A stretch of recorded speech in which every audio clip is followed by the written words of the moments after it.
Greetings and salutations and welcome to the Dino Brothers podcast. I am your host, as always, Joe Boogie, joined by my main man, Deuce Deuce and the Bubba Goose. Thanks for the intro, bro. Looks like we've got week one wrapped up in the NBA for the Raptors. We went 2-1, taking wins against the Hawks and the Magic, and a brutal loss to the Heat. How did you feel about the week, dude? Well, out of 3 games, Drake managed to attend 2, so I'm feeling pretty good about that, number one cheerleader. But no, I mean, I think it was a good start to the beginning of the season. Came out strong, won the home opener, got the second win in Orlando, took care of business there. And then, had a little trouble on the road visiting the Heat, which, is an expected road bump. Hopefully, team's going to rally after that and, rattle off a good winning streak and kind of hit their groove. For sure. I do like that we managed to take care of business when we needed to take care of business. I feel that we are a better team than the Hawks and the Magic. Just more experienced, more talented, and we managed to show that when playing them. Against the Heat, though, it got kind of ugly. It was a back-to-back, but it was a back-to-back for both teams. And I feel like even in their tired state, the Heat really managed to bring the intensity that the Raptors lacked. Yeah, I mean, it's one of those nights where, some of our players were struggling, weren't passing the ball well, weren't getting great opportunities, and we couldn't really overcome that. I mean, we hung in there, but we couldn't take control of the game like we needed to. Yeah, but honestly, as far as losses go, like there's a lot you can learn from that. I feel like the Heat were playing how the Raptors have to play. They got to bring the intensity every night. They got to be focused and dialed in. Just play really well for all 4 quarters. Because I don't really feel like they're that much more talented than us. Not now that LeBron is gone. No, I definitely agree with you. I mean, I think the difference in that game was on the defensive end. The Raptors had a few miscues. They just weren't bringing the intensity, and really we didn't have an answer in the post and for Chris Bosh. So our front court just needs to step it up. For sure. So what are some things you think we did well overall throughout the week? Definitely, I would say, spreading out the workload, everyone taking their opportunities and making the most of it. So DeRozan definitely stepped up. He's really taken a leadership role, leading by example, taking his points, hitting his shots. On the whole, I'd say he's making good decisions. Again, Lowry leading the team, distributing, giving everyone opportunities, and for the first 2 games, definitely putting people in a position to succeed. So they're definitely doing well. Our bench across the 3 games has been varied, but again, we're getting some contributions from Vasquez, from Lou. James Johnson has definitely been bringing the heat on both sides of the court, offensive and defensively. For sure, nice games So from him. overall, I just say, pretty well balanced attack. They just um, kind of need to get some more time playing together and really hit their groove. But overall, I think they just got to keep up the good work and yeah, more of the Play same. play together for sure. Uh, One thing that I've liked is the composure the Raptors are starting to show on the court. Because in the Orlando and the Hawks game, it's been up and down a little bit, but at no point did I ever feel like they were panicked or scrambling and unable to get what they wanted on the court. It felt like they knew they were the better team and they just had to go in there and take care of business. Uh, what are some things you think we can improve on for next week and as the season progresses? So yeah, just touching on that point again, I gotta say I totally agree with you. They're just showing a lot more maturity. They know that they deserve to be here, and it's really showing this year.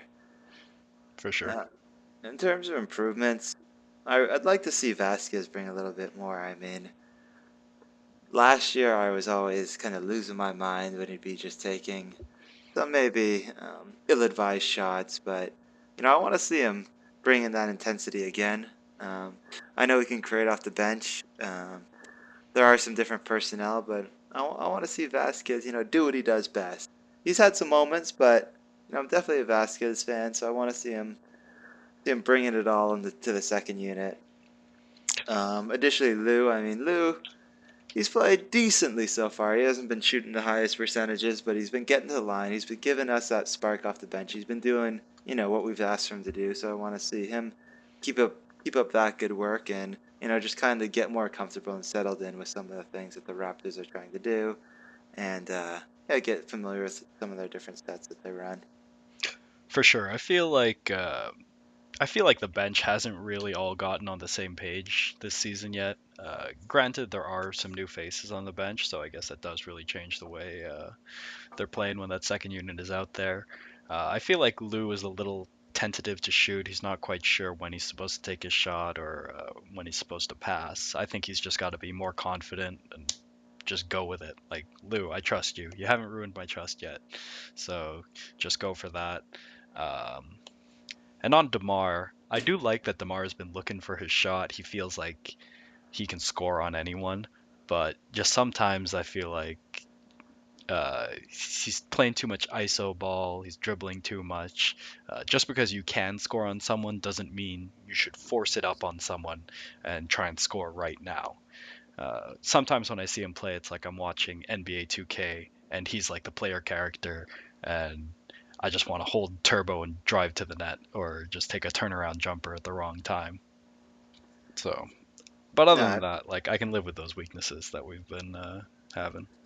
absolutely. I mean, I agree. I mean, at times I think he's been kind of overhandling the ball, over dribbling a bit. Maybe he should just, make that extra pass, cycle it around, and go for the higher percentage shot. A few too many mid-range or long-range jumpers. I mean, that is his bread and butter. But at the same time, we could look for some better opportunities. But There's a time and a place for a turnaround fadeaway jumper, but it can't be your only shot. but that being said, I've definitely been quite happy with Terrence Ross and what he's bringing this season. He's a lot more confident, and what all the media reports said over the summer, he really has gained some confidence. So I'm happy there. But Jonas has been getting into some foul trouble. He hasn't been playing, having as much of an impact on the defensive side as I'd like to see. So I mean, he's had some of these struggles again the last couple of years, but we need him to take that step, and especially on the defensive end, he's got to anchor us. He's key to our front court and key to our team this year. Like at times he looks pretty good, and then at times you're like, why does he keep pump faking? Like, fuck, stop pump faking. Um, Chris Bosh exposed him against the Heat. That's just a bad matchup for him. I don't think he can guard Bosh. And yeah, the foul trouble, like, he just needs to stay in the game and make an impact, especially when Amir Johnson is out, because I don't want to have to rely on Chuck Hayes. Yeah, exactly. I mean, we definitely want to limit the Chuck Hayes minutes. Hansbrough's done a great job off the bench. I mean, that guy never stops going. It actually is his birthday today, so happy birthday, Tyler. Happy birthday, Psycho T. T nasty. Yeah. Yeah, I love the energy Hansbrough brings. Every time he gets a rebound, an offensive rebound, I find myself jumping up and screaming. So it's good for him, Absolutely, he earns his paycheck. for sure. Uh, so power rankings came out for week one. NBA.com and ESPN.com have us both ranked 10th. How do you feel about that?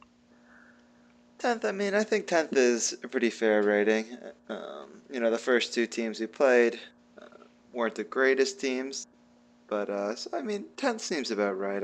I don't expect the Raptors to get as much respect on the mainstream U.S. sites, but hopefully over the year, as we continue to play well, get some nationally televised games, hopefully they catch up to how sick the Raptors actually are.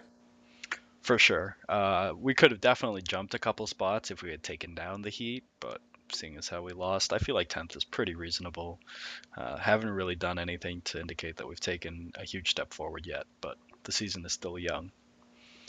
Uh, how do you feel about our new additions, James Johnson and Lou Williams? So I'm happy with both. I mean, they both made impacts so far. Like I was saying earlier, James Johnson has really impressed me. He's, shown a lot of maturity now. He's on the defensive end. He's doing exactly what we needed him. That was kind of a glaring weakness on our team last year. So now we have that confident wing defender. He can match up against various guys, guys in different positions, different sizes.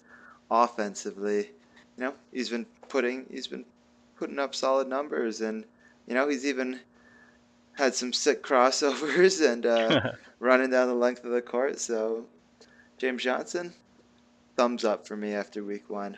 How about you? I wasn't as excited about the James Johnson acquisition in the offseason. I was kind of skeptical of a player coming back to our team and claiming to have changed his game, but I've really been impressed over the past 3 games. Like, he's bringing it on the defensive end, creating turnovers, getting timely buckets. Uh, he's actually, I think, been better for the second unit than Lou Williams has right now. But I feel that Lou Williams will eventually find his stride. He just looks a little bit tentative. Um, but he did have a tweet earlier today saying, "I really like this team. It's going to be scary when we catch that vibe and mesh. Hashtag we the North." That's what I like to hear. I mean, I think Lou, yeah, he's been a bit hit or miss so far, but he is one of those guys. He was a good chemistry guy. He's well respected. He's been in the league for a while. He's coming off this injury, but he's gonna do what we need him to do. He's getting the guys hyped up, and that's what I like to see. That he's buying into the city, buying into his teammates, and just really excited for what we've got going here. So, I mean, a lot of players they don't know what's going on in Toronto. They hear these stories, but I'm sure once he got into the locker room, um, he's one of the guys now, and he's bought into all the potential, and he sees the vision. So, I'm getting pumped right now. I think it's only going up from here for our bench unit. Uh, so looking forward to the rest of the week. We got 4 games on the schedule. It's going to be busy. We got OKC on Tuesday, and then we're going to Boston on Wednesday for a back-to-back with the Celtics. Friday we have the Wizards at the ACC, and then Sunday the Sixers are coming to town. Yep, so this is a good slate of games. I mean, Tuesday, OKC, Reggie Jackson back in the lineup. They're coming off a back-to-back, so hopefully the Raptors have, the advantage there. We should have some fresh legs. Hopefully we've game planned a little bit, had some meetings, refocused ourselves, and we should just come out, take OKC, get the W, and OKC's playing Brooklyn tonight. I hope the Raptors watch tape from that Heat game because there was a lot of stuff they just did wrong. They got to come out angry and looking to prove themselves on Tuesday night. yeah, man, the Six got heat. Um, So in terms of again, Wednesday, Celtics, very winnable game. Friday, Wizards. It's the first 20th anniversary night of the season, giving away free T-shirts. So if anyone wants to get to the game, that's one of the nights to do it. So again, that's another winnable one. Bradley Beal's still out. Are they going to Uh, do the throwback jerseys for the yep. So 20th? exactly. So that's the first throwback jersey night, which is I'm pretty excited to see that. I want to see how they look on the guys, how they show up on TV, and kind of see what the reaction is to those. Got to tune into that. Oh yeah, I think they look just sick. I'm gonna be wearing one of those shortly, but I definitely think they look sick. And then on Sunday, playing the 76ers, so that again, it's a very, very winnable game. So I think in this stretch, we should definitely at least go 3-1 at the very worst. I want to say we can go 4-0, but I feel like one of those games is going to sneak up on us. I feel like the Wizards could take it if we don't play to our potential, and I also feel like the Celtics might have a chance of stealing one if we're tired off a back-to-back, and we just don't come in focused. Could get ugly. Yeah, no, definitely. I'm right there with you, but I mean, 3-1, I'd be happy, but definitely there's no reason we can't go undefeated through this stretch. If we lose to OKC without Kevin Durant and Russell Westbrook, that'll be disheartening, and I won't even contemplate a loss to the Sixers. It's unacceptable. Yeah, no, definitely not. So what are your thoughts on some of the former Raptor players? So this week there's been various highlight reel clips from some of our former players. So a couple I wanted to highlight was Ed Davis, now playing in LA, coming off the bench. He's been putting up very solid numbers over the first 3 games, 12 points per game in 24 minutes, 6.8 rebounds, 1 steal, 1 block. Yeah, solid games from Ed Davis. I've been watching Lakers basketball despite my doctor's recommendation. Um, he's looking pretty good, you know. He might be the second or third best player on that team. Like the Lakers are really struggling right now. Uh, and other than Kobe, I don't think they have a consistent source of production. So could look for him to get a lot more minutes, and I'll be glad if he does because I think he really deserves a shot in the NBA. Yeah, no, I'm really happy for Ed. I mean, it's good to see him get an opportunity, get some minutes, and really prove what he's got. He's shown flashes, and this is what he needed, an opportunity, with a young team to get that chance and show what he's made of. So he's been working towards this moment for a while. So keep up that hustle, keep up Yep, that flow, Ed. he's not buried on the bench like he was in Memphis, so it's a good chance for him to show his stuff. Exactly. Another player of note, Quincy Acey, playing on the Knicks this year so far. He has 5.3 points per game in 20 minutes and 6.3 rebounds. You know, Quincy Acey's a hustle guy, and you can see it, that rebounding stat. Like, he's always going to get after the boards. But most notably, I think he's been adding to his jumper's gotten a lot better this year. He's definitely knocking down some shots in that triangle offense, even if that triangle doesn't always look so triangular in New York, No, for sure. I mean, Quincy Acey is, first off, number one hype guy, man. He's bringing the hype factor all the time. Like for Quincy, sure. just straight G. But this year he's been motoring off the bench. There's this one clip where he's surrounded by three other players in the offensive boards. He just goes up multiple times, grabs multiple offensive rebounds, and gets the put back.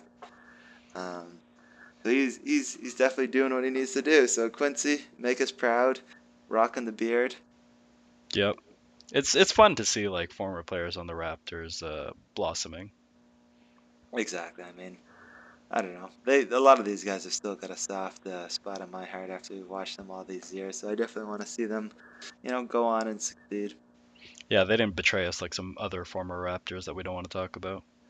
Exactly. I mean, as long as they're not sticking the dagger into our back, I wish them all well. Yep. So some contract extensions have been handed out on rookie contracts.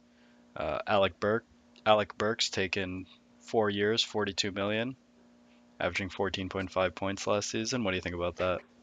So I know this one was a big surprise to a lot of people who, you know, I was gonna say who aren't hardcore NBA fans, but I think this came as a surprise to everyone, even hardcore NBA fans, I can, executives in the NBA. Like, this really came out of left field. I mean, obviously we knew he was up for an extension, but basically 10.5 million per year is a pretty big number for Alex Burt.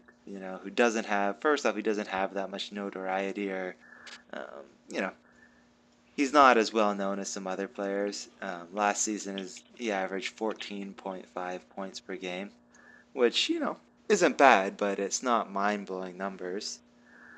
So they're definitely betting on some growth and into his future production. So what do you think? for sure. Like honestly, I consider myself a hardcore NBA fan, and I do not know that much about Alec Burks. But you know, the Jazz are a young team; they're looking to build. I do remember another guy getting a similar contract to this a few years ago, and his name was DeMar DeRozan. So you never know. Like a contract like this might look a little weird this early, but if the GM sees something, if the organization sees something, they want to develop that player, lock him up early, and hopefully have a future All Star on their hands. Exactly, and I mean, now with that big television deal, everyone's going on about how, the salary cap is going to go up. So really you're gambling on the salary cap going up, getting some good value out of Alex Burks. And, if you're projecting that his production is going to go up substantially, 10.5 million per year 2 years from now, not might not look like too much.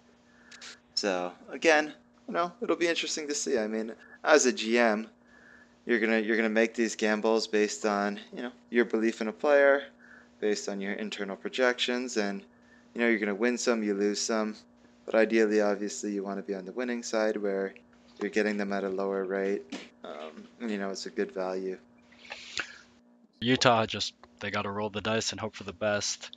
But the big news in contract extension, Klay Thompson, 4 years, $70 million max contract. Clay getting paid. For So sure. it all worked out for Clay. I mean, he's in a good situation. He plays a good right hand man to Steph. So I think he's got to be happy. I'm sure he wanted to stay in the area. He's in a good situation. They're a contender. So, yeah, great news for Clay. Yeah, we've been making a lot of jokes about who has the best backcourt in the NBA, and while I do think DeMar and Kyle are a formidable backcourt in the East, I don't think anyone can match the kind of firepower that the Splash Brothers are bringing every night. Like Klay Thompson has been on fire lately. It's been unbelievable. Yeah, no. I mean, he dropped 40 on the Lakers. On his defense is pretty sick. So, He no, I dropped mean, he dropped 40 while guarding Kobe. That's pretty impressive. oh, he wasn't even just guarding Kobe. Like he was going at Kobe. Oh yeah. So, I mean, that had to have been a moment for Kobe. Is like, yo, young blood challenging me. Like this is a bit of the changing of the guard moment, where the new hot California team is bringing it. Well, there's still the Clippers are also in California and they're pretty damn good too.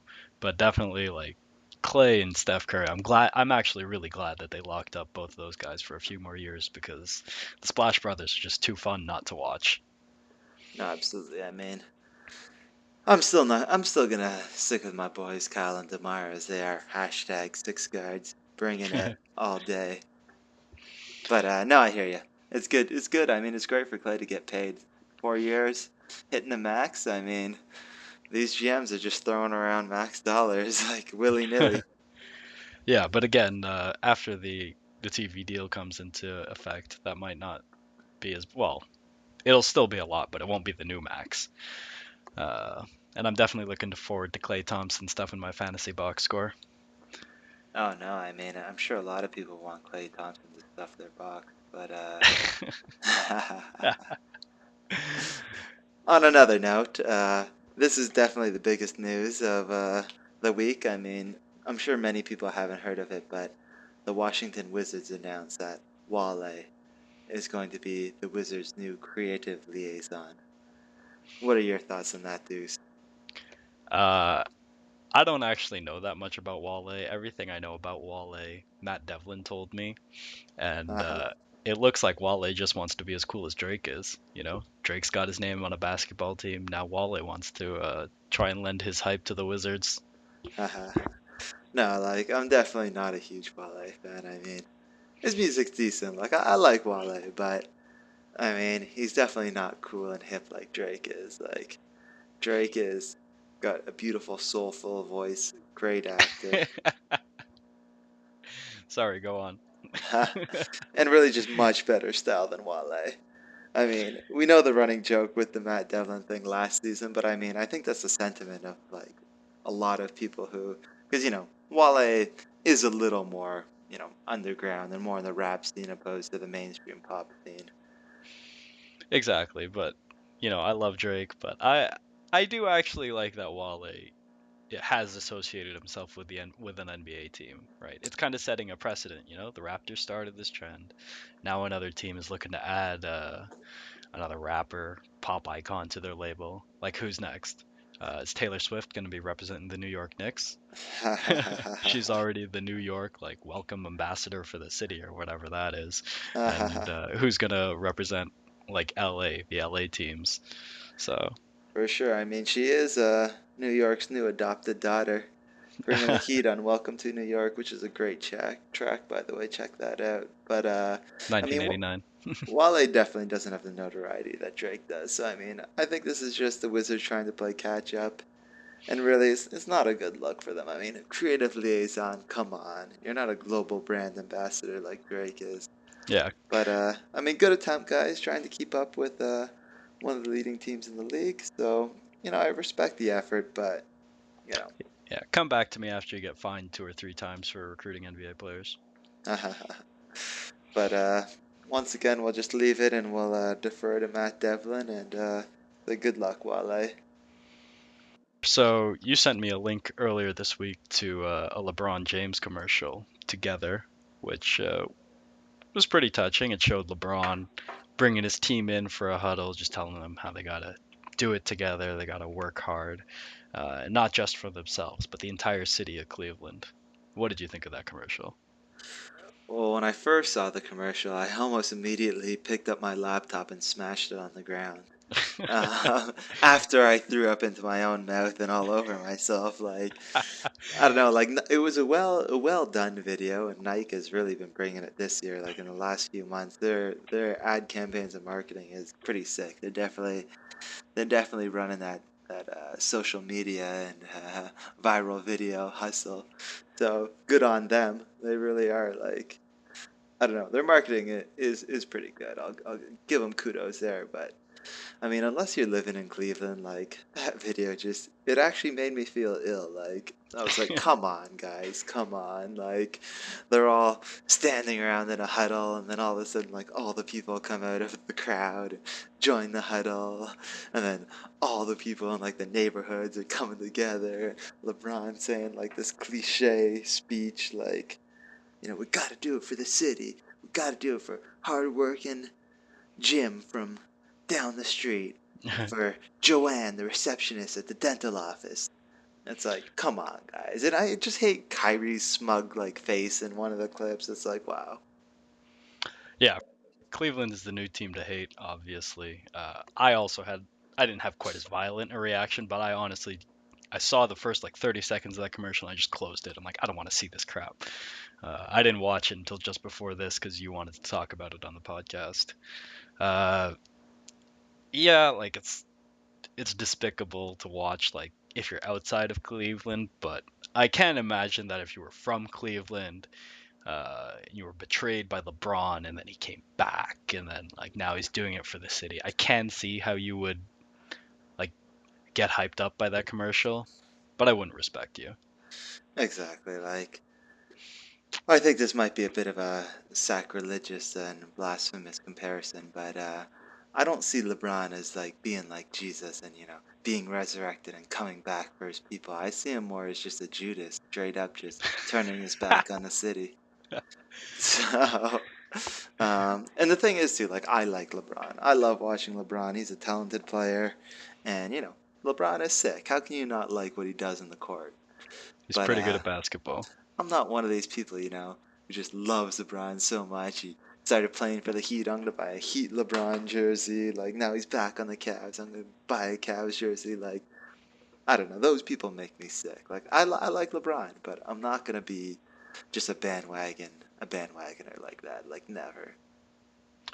Yeah, I respect LeBron. Like his game is actually amazing. He's actually like a basketball genius and he's got all the tools to succeed, but just something he doesn't have that sort of that je ne sais quoi that gets you fired up to watch him play, For sure. like Like Kevin he Durant or someone like that. exactly. Like Kevin Durant's a killer. You know what I mean? He seems like a cool dude that I'd want to hang out with. Like he's just a G. But Yeah. LeBron is like you're soft, bud. All right, moving on.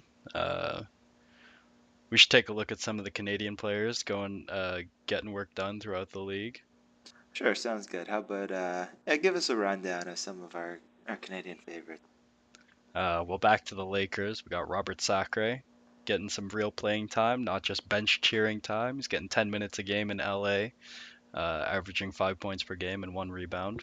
Not great, but at least he's getting time. Nick Stauskas, unfortunately, is off to a bit of a cold start. He's only getting 4 points per game, 21 minutes, and 23% shooting. That's not pretty. Well, I'm sure Tay Anderson won. What up, Taylor? Is cheering Stauskas on and get him hyped up and being his number one fan. So good on you, Stauskas. For sure. He's getting work done in other spots. Andrew Wiggins, our number one draft pick hopeful, traded to Minnesota. He's getting 24 minutes per game, 7.3 points, 4 rebounds per game on 37% shooting. So not great line for him, but I'm sure there's like a huge adjustment period for him to get into the NBA. And his teammate Anthony Bennett's actually playing pretty well. He's getting 8.3 points per game on only 16 minutes and 3.7 rebounds. Uh, But for sure, I got to give the Canadian Player of the Week to Tristan Thompson on the Cavaliers. He's got 11 points per game, 7.5 rebounds per game, and he's shooting 50% from the field. He actually was a key part of their win over the Bulls with 16 points and 13 rebounds with 2 blocks in 36 minutes in the Cavs win over Chicago. Double double, what up? Yeah, I actually league passed that game, and that was a really good game. He definitely had an impact on the game, all over the board. So yeah, good work, Tristan. And the Cavs are actually going to need like some of their other players to step up because LeBron, Kyrie, and Kevin Love cannot play 40 minutes a game if you want to go all the way to the finals. That's just outrageous. No, definitely not. But one of the segments we're thinking about doing next week is kind of on the Minnesota Timberwolves. What we're going to do is we're going to adopt a team. So next week, we're going to league pass each one of the Minnesota Timberwolves games and give you guys a little bit of a rundown of some of our thoughts on our Canadian guys, as well as what the Timberwolves outlook might be like for this season. So stay tuned for that. All right, so we're adopting the Wolves as our league pass team for next week. Yep, I just decided that right now on the spot. All right, I can't wait. So I'm looking forward to that. Hopefully we can Actually, get yeah, some we'll wins. watch the games this week. It's going to be a busy week. We'll see. Yeah. We'll get back to you guys soon, but we're officially adopting the Timberwolves as our league pass team for the next little while. All right. I'm always down to watch some more Canadians. Absolutely. So finally, I'm going to finish off with one of our favorite segments and one of our most most renowned and segment that we get the most feedback on, and that is the docket. Give me someone to watch on Instagram. So, this is since we went to the home opener and got to see Al Horford back from injury, having a pretty good game. We thought we would do the docket today on Mrs. Al Horford, also known as Amelia Vega, at Amelia Vega on Instagram, at Amelia Vega on Twitter. So I'll give you her vital stats. She is 30 years old, born in 1984, from the Dominican Republica, and actually, she was Miss Universe in 2003, and the Really? first ever um, Dominican to win um, the Miss Universe. So that's pretty impressive. I mean, well done, Al, locking down a Miss Universe. Let me just quickly Google Miss Universe 2003. Well, I actually did a little research, so I looked her up, and she has some pretty good picks. I mean, they've got a family going, so this is definitely a much different scene than our previous investigations on our previous targets, such as Tay Anderson. But this is a nice mature woman. Um, they already have some kids and stuff. But one of the nice pictures that I noticed actually was posted on October 7th, and it's big news. Amelia is pregnant with their second kid. So Congratulations to Al Horford and Amelia. yes, well done. I'm sure this kid is going to be very successful, very good looking. But let me just say that Amelia is looking very primo in this pic, looking very pregnant, having that baby bump. And let me just say, I think it's a good look. It's a good look. So everyone go check that out. It won't disappoint. Creep on some of her other pics, but she's definitely a beaut. So I'm all in. She's rocking the workout wear, some yoga gears, and some other pics. Um, one of the downsides of her Twitter is that a lot of it is in Spanish, so I couldn't read it. But it that sounded did pretty. that Sound didn't detract from your enjoyment. No, it sounded spicy. Some of the stuff that she was posting. So case closed on Mrs. Al Horford. Al Horford is my teammate in NBA 2K, so I feel very close to him, and I'm glad that he's getting good work done. Anyway, that's it. We're wrapping up the podcast. I think we covered a lot of ground. There's a lot of stuff to look forward to next week. Hoping for a 4-0 week from the Raptors. We'll keep you guys updated. Check us out on Twitter at DinoBros_TO. Check us out on Instagram at DinoBros. And we're going to talk about giving away some tickets very soon. We just got to figure out how we actually want to do it. Until then, have a good night, and it was good talking to you.